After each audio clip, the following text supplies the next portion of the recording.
নীতি কথা বলা বড়ই সোজা, নীতিতে অটল থাকা অত সোজা নয়।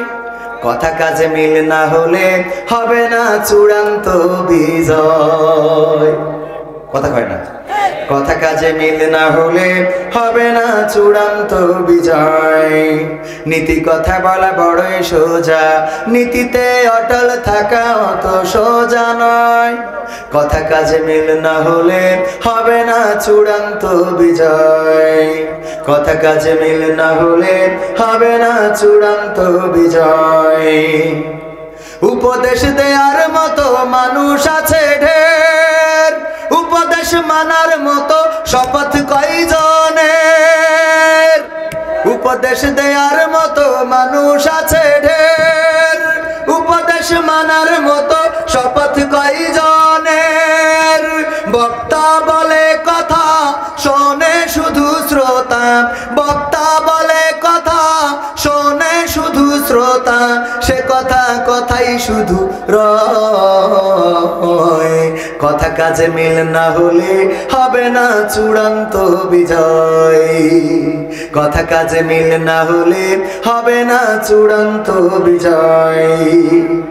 জনসভা জনসংযোগে কত কথা কয়, যে বলে সে কি মানে জানতে ইচ্ছা হয়।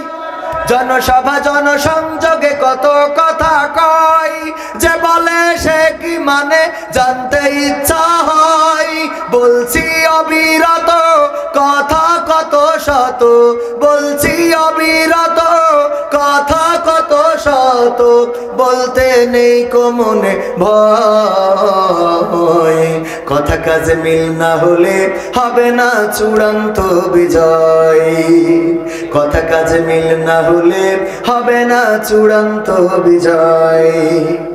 বলো না এমন কথা, করো না তুমি যাহা, আমরা করি না যেটা বলে যাই তাহা। কথা কয় না ভাই? আপনাদের রাগ হচ্ছে? সাতক্ষীরাবাসী শুনি নাকি এরা নাকি সব বাঘের বাচ্চা। আমি দেখেছি সাতক্ষীরা এসে মানুষ বলে ইসলাম প্রিয় বেশি। কি আর ইসলাম প্রিয়? ইসলাম ব্যবহার করে বেশি।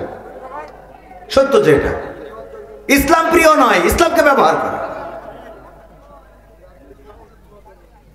একটা কথায় আপনারা এখানে আমি বলেছি, আপনাদের যদি এরকম মনে হয় যে একজনের বউ তালাক দেয় চলে যায়, ওই সভাপতি সাহেব শুনুন, একজনের বউ তালাক দেয় চলে যায়, আবার ঘুরে আসে, আবার তালাক দেয় আবার চলে যায়, আবার ঘুরে আসে, আবার গোলমাল বাঁধে, আবার তালাক দেয় চলে যায়, আবার ঘুরে আসে। তো এই দেখার পরে মনে করেন আমাদের আন্টির মানে আপনার ইয়ে, ঠিক আছে, তো ও মিজাজ খারাপ হয়ে গেছে, যাই আসে। তো যেই জিজ্ঞেস করছে এই মহিলা, এই তুই যাইস আর আসিস, যাইস আর আসিস, ঘটনা রাখি।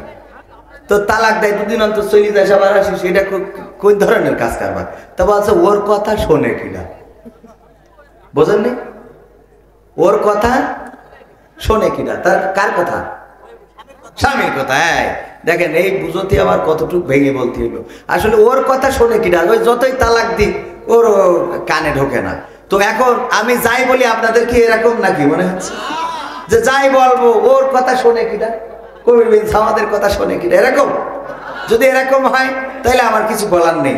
তবে আমি যেটা মনে করি যে সাতক্ষীরাবাসী তারা, আমি শুনেছি যে ইসলাম প্রিয়, কোরআনের জন্য নিবেদিত প্রাণ। তো কোরআনের জন্য নিবেদিত প্রাণ যদি হয়, সেই কোরআনের ময়দানে বসে অন্তত একেবারে মুখ বুঝে চুপ করে থাকা তো ঠিক না।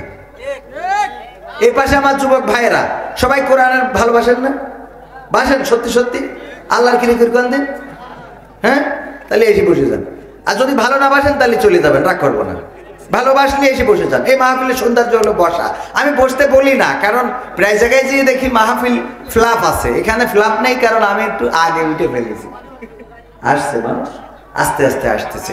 সবাই বসে যেতে হবে। কোরআনের মাহফিলে বসলে সওয়াব না গুনাহ হবে? লাভ না ক্ষতি হবে? তো লাভ যদি হয়, আমরা লাভটা যদি না বুঝি তাইলে আর কিছু করার কি হবে? বেঁচে থেকে আইনুদ্দিন আজাদ ভাইয়ের গেট আপ না, একটা আজাদ ভাইয়ের গান গাবো কিনা? কি হবে বেঁচে থেকে অযথা বিদ্যা শিখে, যদি না গড়তে পারি শোষণবিহীন সমাজটাকে? কি হবে বেঁচে থেকে? কি হবে ছাত্র সেজে চুমু